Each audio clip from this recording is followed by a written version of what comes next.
I started so young in riding motorcycles that, for me, the excitement was all about the feeling it gave me. And my earliest memories are about riding through the trees in my yard. And I wrote an article a few years ago about traction control. And I wrote it from a perspective from this young kid I met on the train. And he was describing, it was ironic. I was trying to figure out how I'm gonna write this article, and I look up and this young kid, he goes, I could see he recognized me, and he asked, it was kind of like, can I come over and talk to you? And I said, sure, come over. And he sits down, and his name was Sebastian. I was on a train from Paris to Rouen. And he said, can I ask you a question? I said, sure. And he said, what are you working? I said, oh, I'm just kind of writing some stuff down. Go ahead. He goes, can I talk to you, ask you about traction control? And I said, absolutely. And I said, you tell me.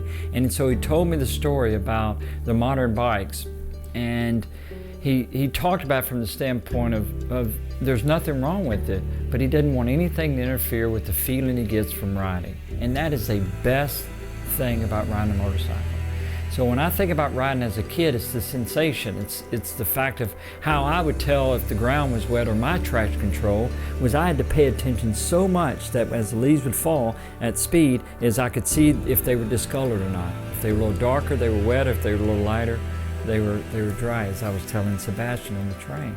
And so, that awareness, not just the sensation that I get, but that awareness is things that have carried me through life. And many people ask me, what did you think about when you were sitting on the line to start a Grand Prix? And it wasn't the 150,000 people. I'd close my eyes and I would go back to when I was a kid and controlling the movement of the bike as I would slide around the trees and how I would pick it up and control it with body position and throttle.